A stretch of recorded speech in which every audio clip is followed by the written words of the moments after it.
So the first of the most important is Guru devotion. There's 3 types of Guru devotion. There's inner Guru devotion, outer Guru devotion, and secret Guru devotion. Outer Guru devotion is showing respect by your body language.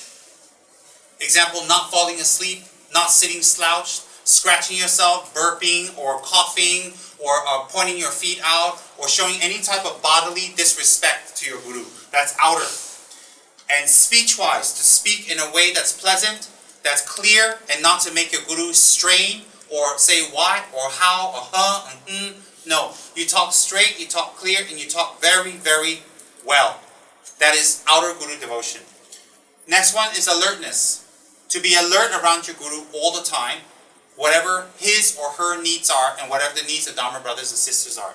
Next one is manners, to have very good manners, to have positive manners, good etiquette. Along with that, to serve one's Guru physically. Along with that, to make offerings to one Guru, such as food or money or house. This is all extracted from 50 verses, by the way. Another one is sponsorship of your Guru, so that he can do Dharma work free of financial constraints. Meaning, if he has to go out and work, then he can't teach Dharma. Alright? That is outer Guru devotion. That is the lowest of the 3 Guru devotions. The lowest.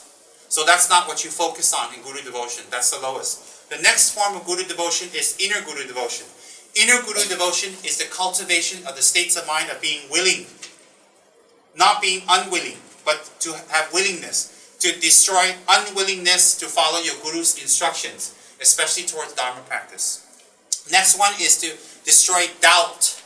How do you destroy doubt in your Guru? By studying the Dharma, meditating and contemplating, and thinking how you were before you met your Guru, how you were after you met your Guru, where your knowledge came from, how your Guru dispels the darkness of your mind and superstition in your mind. So by meditating, you destroy doubt in your Guru.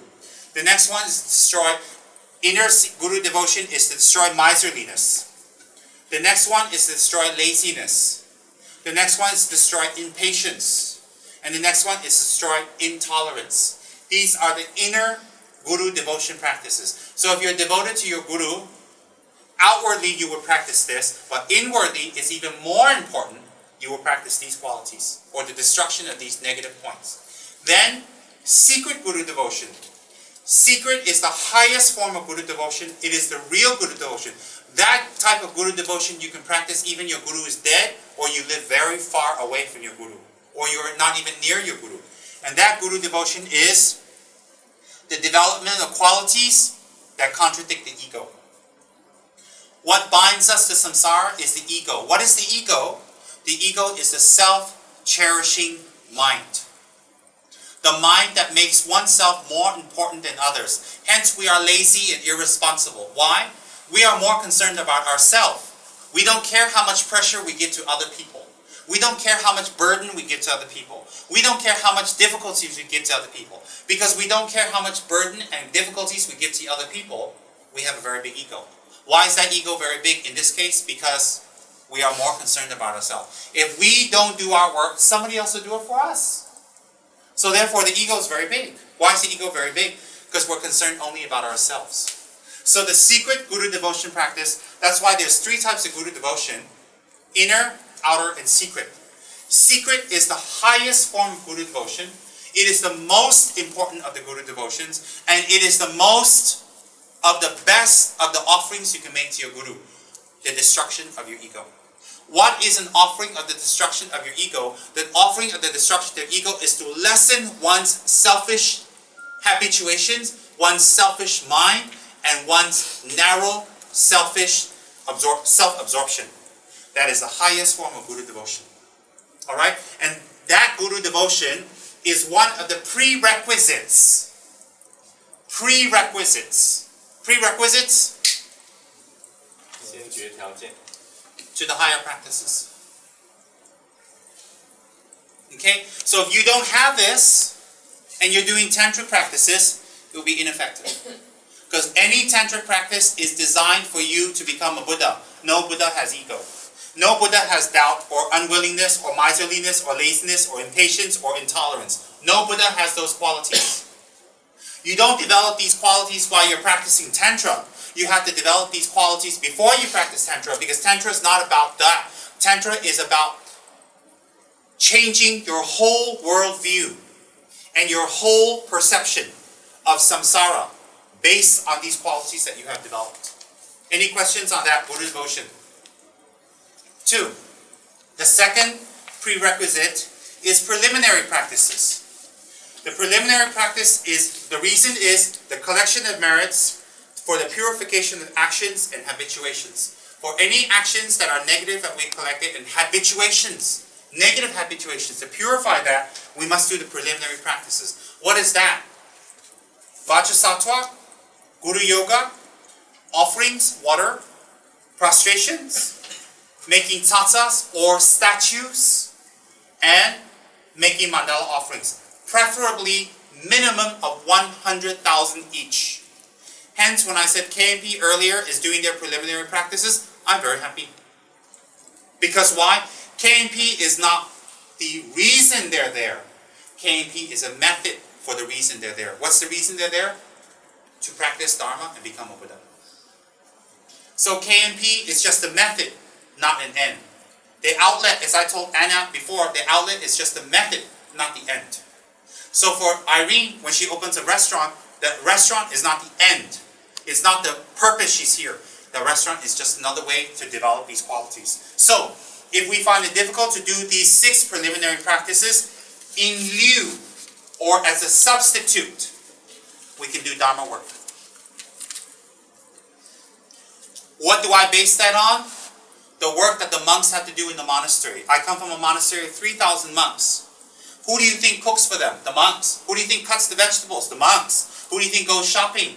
The monks. They go on lorries, bringing back lorries and lorries of potatoes and vegetables. Who do you think goes to the field to cultivate the rice? The monks. Who do you think does the letters? The monks. Who do you think does the sewing and the cleaning and the washing? The monks. So therefore, if monks can do all those work, why can't we? Therefore, some of us say, oh, I want to go to the center just to meditate and I just want to pray and I'm all holy. No, I don't agree. Because in a monastery, the holy monks themselves have to go out and do all types of physical work. And our gurus tell us that work is same as this.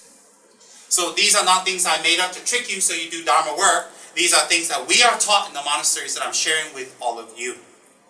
Okay? So if you find it hard to do 100,000 Vajrasattvas and meditate because you got an itchy backside, do Dharma work. All these are the second preliminaries that you need to do. Water offerings, Guru Yoga, Vajrasattva, prostrations, tata, making statues. That's why I encourage you guys, make statues, make tatas, give it away. Even you don't have anyone to give it away, make it and create it, save it. Later when we have TKL, we can put all those tatas and statues inside a huge stupa.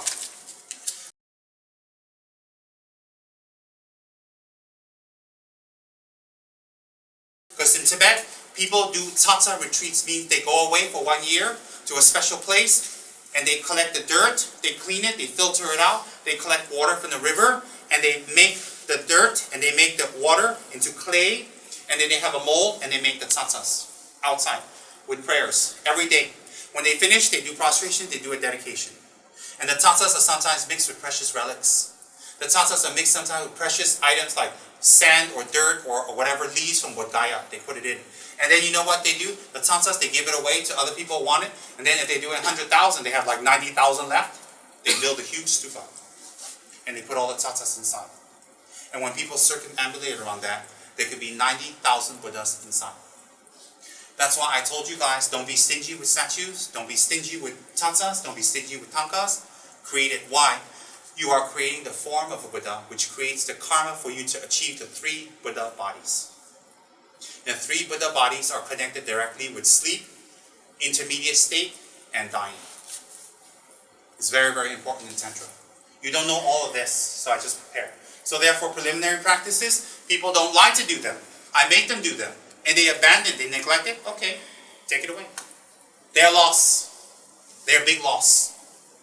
So that's the second of the preliminary practices that we must do. Third is Lamrim.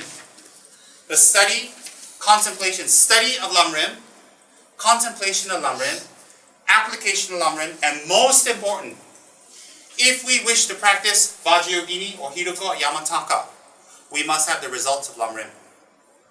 Without the results of Lamrim, your tantric practice would be baseless and empty. If you have the results of Lamrim, when you do tantric practice, you will gain attainments. When you don't have the results of Lamrim, when you do tantric practice, you only plant Dharma seeds for the future. When Maitreya comes, the seeds open and you receive the Dharma. You will not gain attainments in this life. You say, what's the big deal? You have to take thousands and thousands of lifetimes of rebirth again before Maitreya shows up. And, by the way, when Maitreya shows up, he will not teach Tantra. He will not teach at all. He will teach the slow path, only sutra. Okay? The first, third, fourth, and last Buddhas are the only ones that will teach Tantra. Shakyamuni is the fourth. The next one, until the last one, will not teach Tantra anymore. So Hiruka's Tantra, Vajrayogini's Tantra will exist for another 2,500 years. After that, no more Tantras. Gone. So, in order to achieve Tantric attainments, one must have Lamrim results. Next prerequisite is number 4, holding the 3 level of vows. In your case, the refuge vows, the bodhisattva vows, and the tantric vows. If you don't have all 3 vows, if you have one set of vows, then hold the one set of vows very well. And every single day, sometimes we'll infringe upon our vows. We need to purify the vows. Very important to doing purification practices. Next is for non-initiates. That means those who don't have the higher tantric initiations. You should do non-initiatory practices to familiarize, such as Tsongkhapa's practice. So you should do Tsongkhapa's practice every day without miss to prepare yourself to do sadhanas in the future. And those of you who are not initiated should do protector practices every day, such as Setra, or whatever you've been assigned by your teacher. Why? Those protector practices will clear away the obstacles and open the doorway that you can understand Dharma even better to practice. That's the function of a Dharma protector. So for non-initiation people, many people here don't have initiation.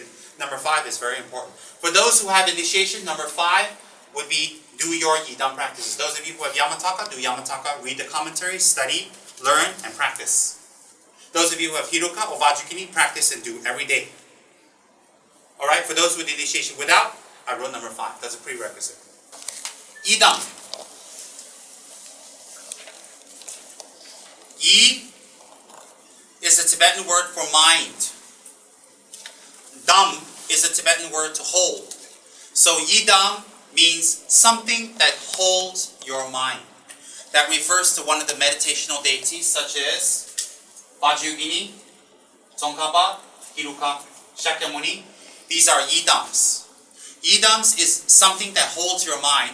Holds your mind from what? Doing non-virtuous actions, going to non-virtuous states of rebirth, having non-virtuous results. So it holds your mind from going to negative places, negative thoughts, negative actions. So a Yidam's practice is designed for you to hold your mind from negative practices, negative results. Alright?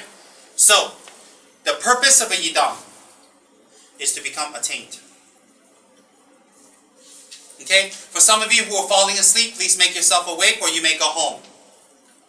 I'm spending a lot of time explaining this to you. Please stay awake. Please open your eyes. Please have a little more respect for the Dharma. I'm just as tired and exhausted as you. And I'm doing the talking. Now, the Yidam practices are specifically, what's the purpose? To become attained. The practice of a Yidam we call dake or sadhana. In Tibetan you call it dake. In Sanskrit you call it sadhana. So the actual practice of a Yidam, you will use the sadhana or the dake. What does that mean? Self-transform. Da is self. Ke is to change or transform. So self-transform. Self-transform from what? From an ordinary person to that of an enlightened being. So the purpose of a Yidam's practice is to make you an enlightened being. The purpose of a Yidam is not to give you money, not to chase away spirits, not to give you health, not to give you fortune, not to give you luck. The purpose of the higher Yidams is not to do that. They have the power to do that, but their sadhanas are not designed to to do that. The sadhanas are designed to transform your mind to become that of a Buddha. How? In the sadhana, I gave a very easy rundown. It contains refuge, vajrasattva, root and lineage, lama, solicitation, and dissolution, meaning you take refuge, real refuge, tantric way.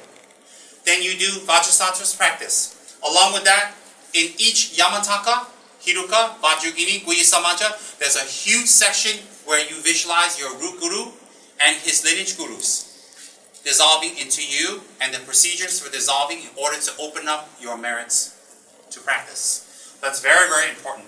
Alright? The next one is dissolving one's perceptions, one's body, and one's environment. We dissolve one's perception, one's body, one's environment into emptiness. From that, we arise as a deity's body, and we visualize the 72,000 channels. The 72,000 channels of a Yidam is condensed into three main channels. Meaning central, left, and right channels. So the 72,000 channels in our body are dissolved into three main channels.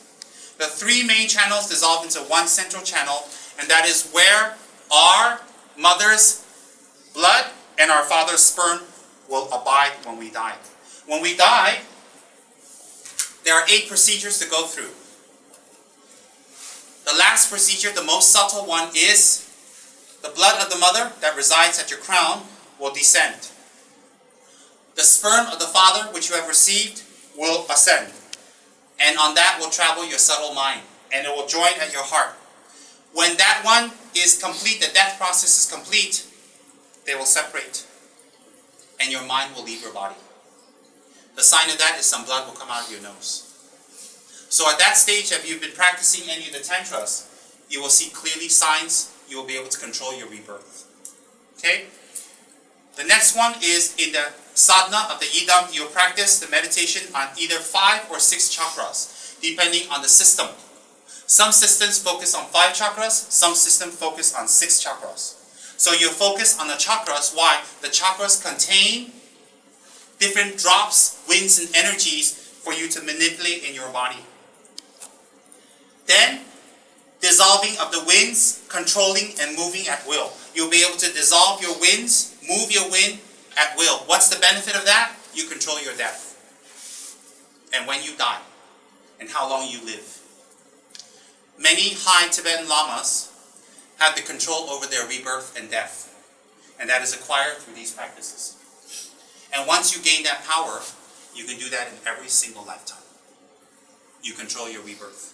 Why? You're using your body to control it. It's nothing mystical. There are meditations to control. Why?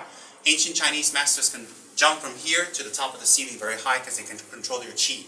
They can even move objects by pushing the qi. The Tibetans don't focus on jumping on buildings and moving objects. They focus on the qi inside to transform the mind. It's very different. Qi cannot be seen by scientists. Neither can wind. But it doesn't mean it doesn't exist. Because scientists don't know everything. They don't have the wisdom of a Buddha. Then, dissolving the winds. Then also the sadhanic practices, sadhana practice of Yidam helps you to prepare your body, your mind, and ready for practices. So all this is helping you to do the actual Yidam practice, which leads to identifying and becoming the Yidam through mantra and meditation. So through the Yidam's mantra and through the Yidam's meditation, you control your winds. When you control your winds, you control your mind. When you control your minds, you control your anger, your hatred, your desire, your jealousy, and your doubts. Then, at the end of the sadhana practice, is prayers and wishes and aspirations and felicitations, and finally dedication. And the purpose of that is preliminaries. What does that mean? That means we have to finish the preliminaries that I mentioned earlier to achieve this. So in the sadhana practices of a Yidam, if you notice, there's nothing here that mentions throw away your obstacles, get money, get health, get long life. It is totally, the first step of the sadhana is to control your body. The second step is when your body is controlled, then your mind can be calm. Example, if someone's there stabbing you, how are you going to meditate? Similarly, if your body is not in order, if your body is not moving and functioning, and your chakras and your winds and drops are blocked, you cannot meditate. You cannot, impossible. So therefore, the first part of the sadhana helps you to achieve control over your body. The second part is that once you achieve control over your body, then the sadhana helps you to control your mind. That's the purpose of a sadhana. Okay? So when we practice Yidam, it is totally the mind that you're interested in. The mind. And in order to practice a Yidam's practice, you must have the preliminary practices intact. If your preliminary practices are not intact, you cannot practice Yidam. For example, if you don't have Guru devotion, if you have doubt in your Guru, you're miserly toward your Guru, you're sneaky toward your Guru, you don't listen to your Guru, how is he going to teach you how to do all this? How? You don't trust him. You develop a culture of not trusting your Guru. You develop a culture of not believing your Guru. You develop a culture of being rude, falling asleep, doubting, and not carrying out instructions of your Guru. You develop that culture within yourself. Therefore, when you do these practices, it will not be successful. By virtue, you don't listen anyway. You don't follow anyway. So therefore, the preliminary practices are designed to train your unwillingness, your intolerance, your doubts, your miserliness, your laziness. And that is based on making offerings. Based on these things. These are all interconnected. So therefore, if your Guru tells you to make offerings because of your stupidity, your lack of understanding, your ignorance, and you not trusting your Guru to just do it, you destroy all of this. You never come to that. So some people say, but I didn't understand. You don't need to understand. That's why you have a Guru. The Guru understands for you. You just do it. You just do it. That's what Geshe-la told me last time. I told Geshe-la, I don't understand this. I don't want to do it. He said, you don't need to understand it right now. I understand it. I'm telling you to do it. I said to Geshe-la, but I didn't check it out. He said to me, you don't need to. I checked it out for you. And I said, oh. I never asked him again.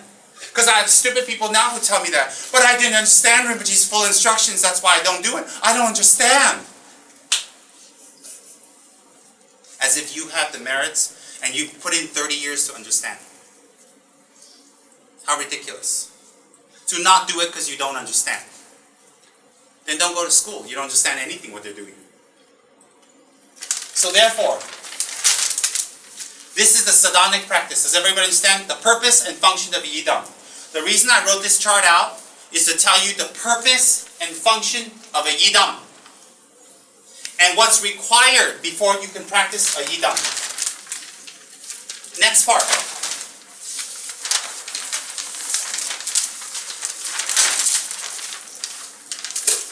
I wrote here clearly the purpose of protector practice. The purpose of protector practice. Protector means removal of obstacles or temporary obstacles. Again, I'll have this all next door so you can copy later. And the protector practices are called Kang Se. Kang is to confess or to give up. Se is to perpetuate. So you are giving up your negativities and you are perpetuating or praying to a protector. Kang Se. So the protectors do not have sadhanas. The protector practices you do not call sadhanas because why? The function and presentation of a protector is different than that of a Yidam. The Yidam's practices are presented in a way to transform the mind. The protector's practices are presented to remove obstacles. They're completely different practices. Okay? Now, Kang Se, Kang is to confess and perpetuate. Why? You do protector practices so that you can support your Yidam practices. Why do you support your Yidam practices? Because while you do your Yidam practices, you need money, you need business, you need health, you need food, you need shelter, you need protection, you need the hantus to go away. So you need the protectors to protect you. So while you're meditating on Vajragini and you're meditating on your winds, if the hantu in front of you, the winds go up your anus and out your anus, and how? How? You're trying to bring your wind up to your heart instead of go because you're so scared. So what's my point? My point is, the reason you do your protector practices is to help you in your Yidam practices. That's the real reason of doing protector practice. Not for money, not for health, not to chase away your bad spirits. But there's an exception here. So those of you who don't have a higher tantric initiation such as Vajrayogini, Yamataka, Hiruka, Kalachakra, Hevaja, or Chitta Mani Tara, your Yidam is Tsongkhapa. Isn't that simple and easy? Here he is, in case you don't know who he is because you're stupid. Okay, that's Tsongkhapa, that's your Yidam. Alright, then the purpose of the protector is primary removal of external obstacles for your Yidam practice. The primary purpose of a protector practice is to remove external problems for your Yidam practice. That's why we do a lot of protective pujas to make our departments grow. That's why we do a lot of protector pujas and black tea to make TKL manifest. Why? TKL in our departments are our preliminary practices. It's our preliminary practices. So to do these practices, we have obstacles.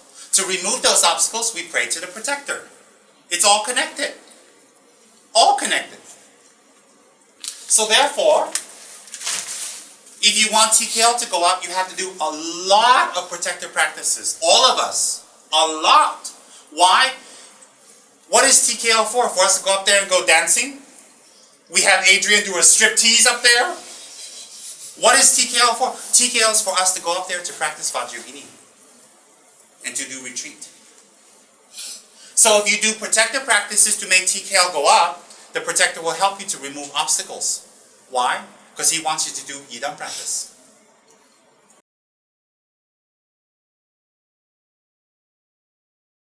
Everybody understand?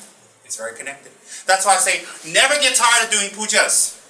Never say, I already did the pujas, I don't want to do any more. Or why do I have to do more? Because you have so much bad karma from 5,000 lifetimes, that's why. Very simple. Now, secondary purpose of protector practice. Secondary.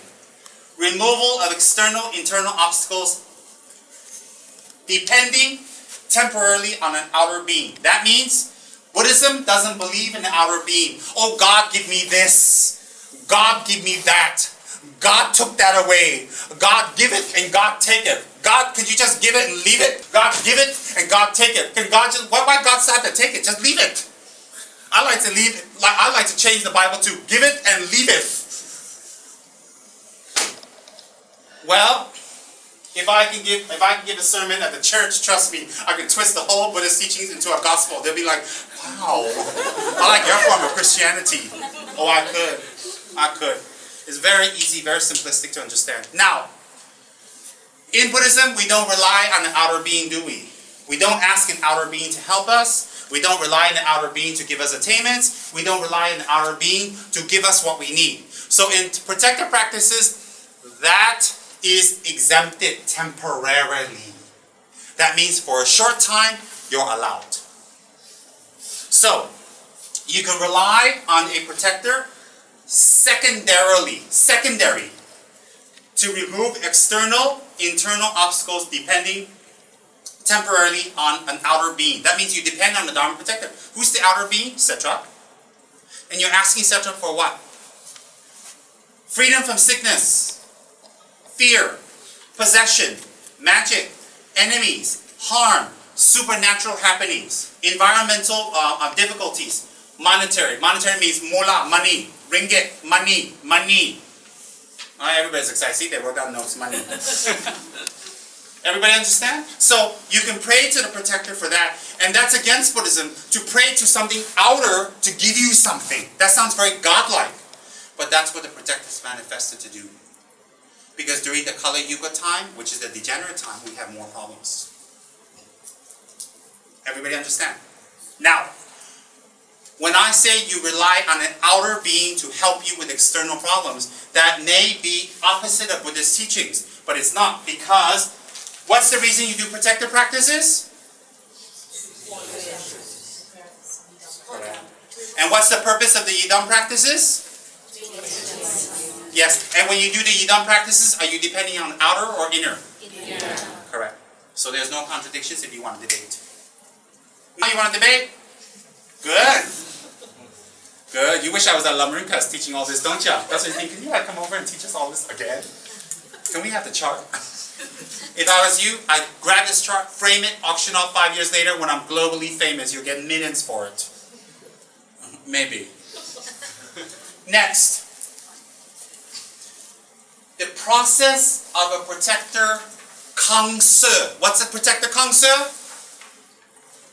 What's a protector Kangse, Joy? Confess, propitiate. That's the name of his practice. What's the name of a Yidam's practice? Sadhana. What's the name of a protector practice? That's it. Is there such thing as a protector sadhana? No. That's right. Is there such thing as a Vajragini Kangse? No. Why? Kangse and sadhana is different presentations of an enlightened aspect of the mind. Now, because meetings are meetings, but I always give Dharma teachings during meetings to let you know that I am still a Dharma teacher, not a businessman, although you're making me a businessman.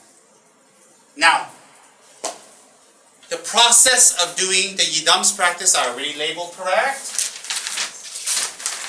The process of doing the Yidam's practice is taking refuge, Vajrasattva, praying to your root and lineage gurus, dissolving one's perceptions, body and environment, the channel meditation, the chakra meditation, dissolving of the winds, controlling moving, preparing the body. The mind is ready for practices, identifying and becoming the Yidam through mantra and meditation, prayers, wishes, aspirations, felicitations, and dedication. That's the process of what contains in each sadhana. Okay? What contains in each Kangse is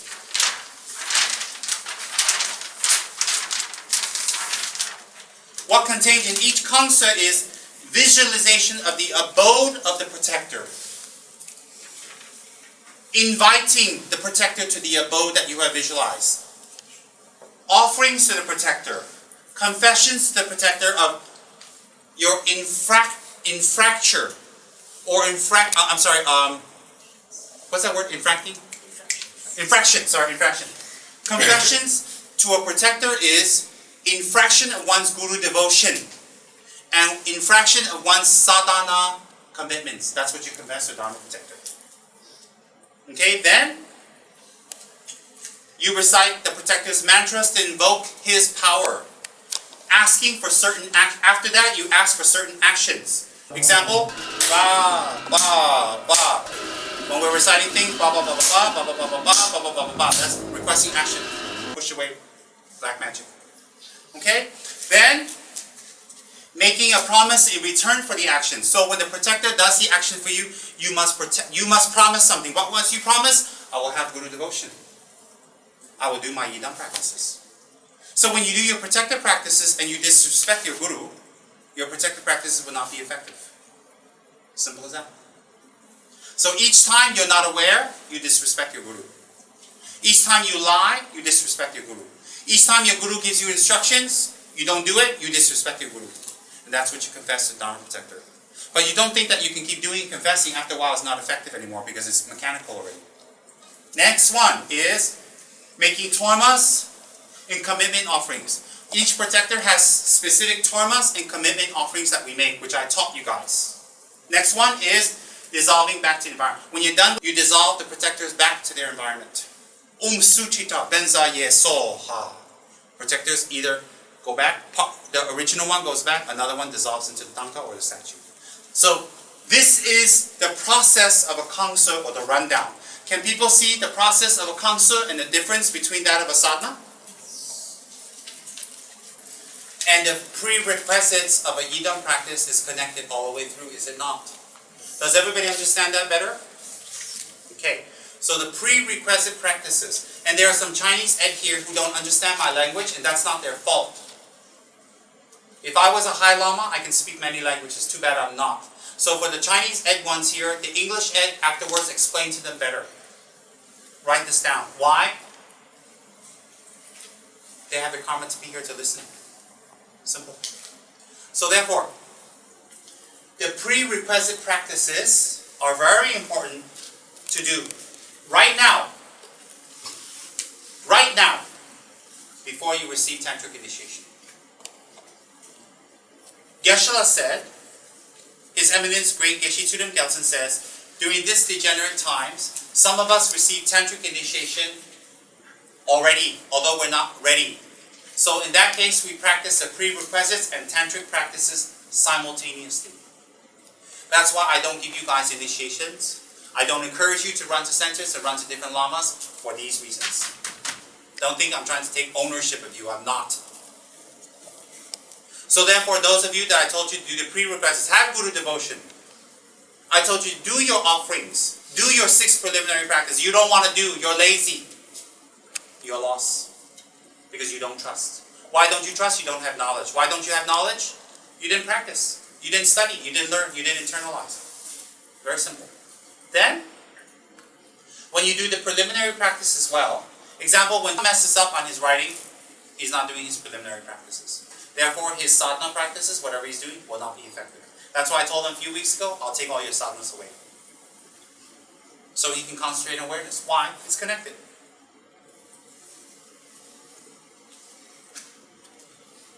So therefore, the protective practices are to remove external obstacles so you can do your Yidam practices. The Yidam practices are designed for you to become a Buddha.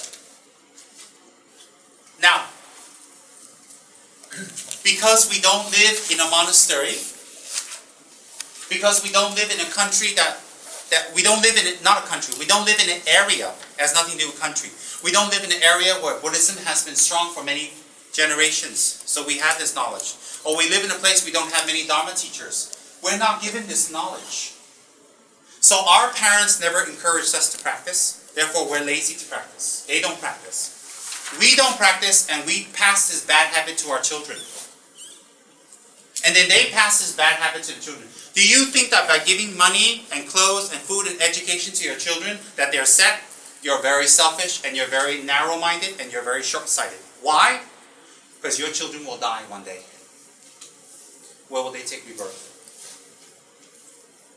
So if you don't do your Dharma practice, your children definitely will not do it. And if they don't do it, the next generation won't do it. Therefore, you don't have this knowledge. Therefore, for many of you here, to do sadhana practice of a Yidam is very far away or many years later.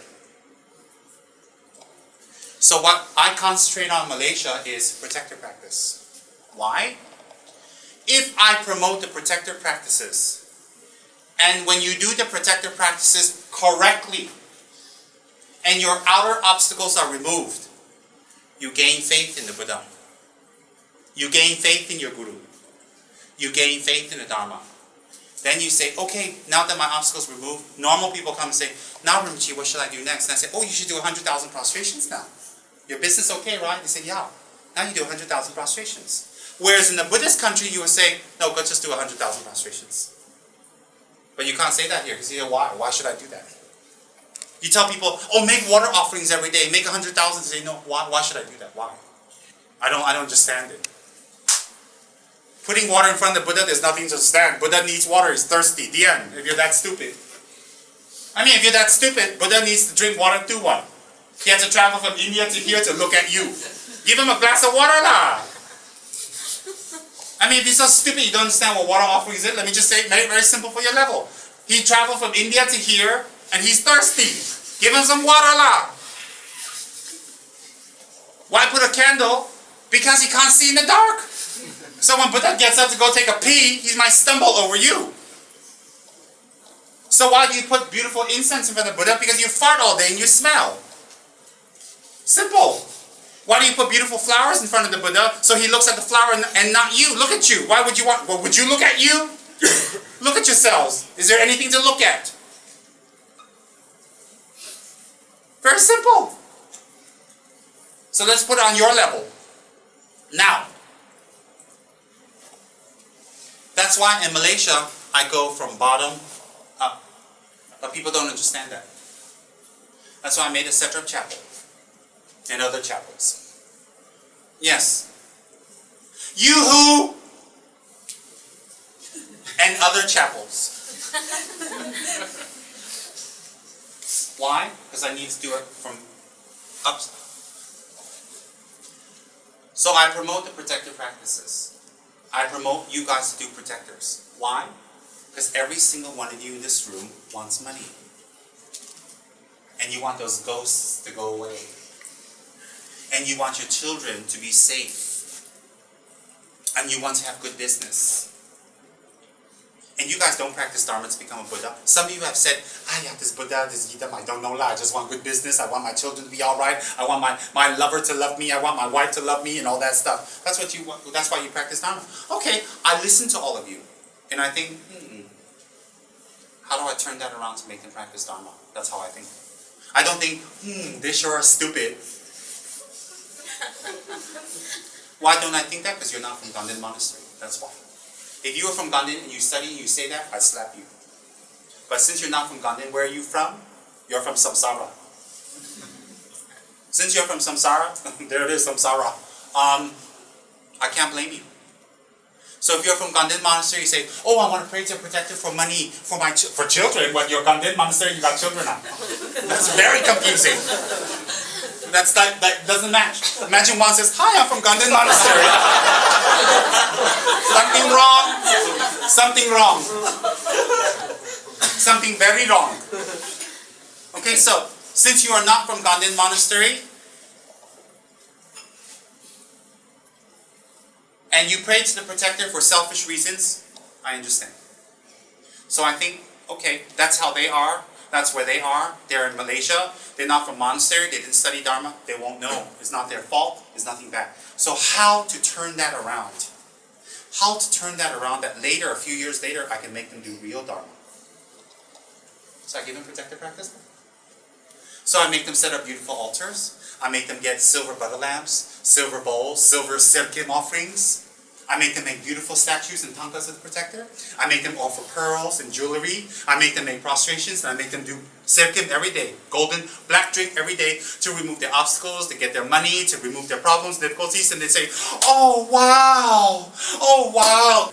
Oh wow, oh now I understand, oh wow, the protector removed my obstacle, there is a Buddha, oh Rinpoche is right, oh Rinpoche is special, now I'll listen to him, now I'll do what he says, now I'm ready.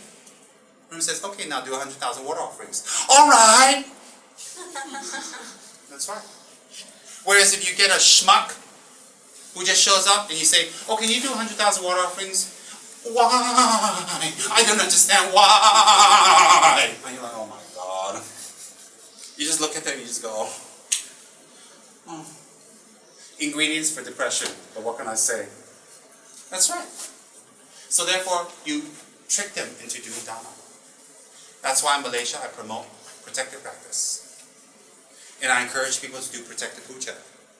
And I ask people to take Setrap as their protector. That's why I asked Paul to make Setrap tatas, pewter and big ones, and I ask everybody to invite Setrap home. And I tell people to buy it and give it to their friends. Decorational pieces, pray, whatever they like. Why? So they do Dharma from backside up. Everybody understand that? It's called, you care enough to find a way to help. Because in the monasteries, you do not encourage protective practice. You do not encourage people to do protective pujas in the monastery. It's a side thing. In the monastery, you ask people to do Yidam practice. But here you cannot, because you guys are not learning. You haven't studied. You have not collected the merit to be born in this life, to take ordination, to immediately study. You collected a lot of demerit to get money, to be beautiful, to be handsome, to live in an easy life, to be taking care of your parents. You collected a lot of negative karma to have that. So therefore, what happens? Your money brings you down. Your good life brings you down. Why? Because you use up your merits during your life. That's what we consider negative merits. Although the appearances seem to be good. Okay? That's the difference. That's why in our Dharma Center, I promote Dharma protective practice tremendously. To go the other way around. That's why I showed you the differences between a protector practice and a Yidam practice. I showed you the lineup of the practices. Why? When I show you the lineup, you can immediately see, oh, the purpose is completely different. The sadhana of a Yidam and the counsel of a protector is very different, isn't it? One is perpetuating an outer person. One is perpetuating yourself. That's right.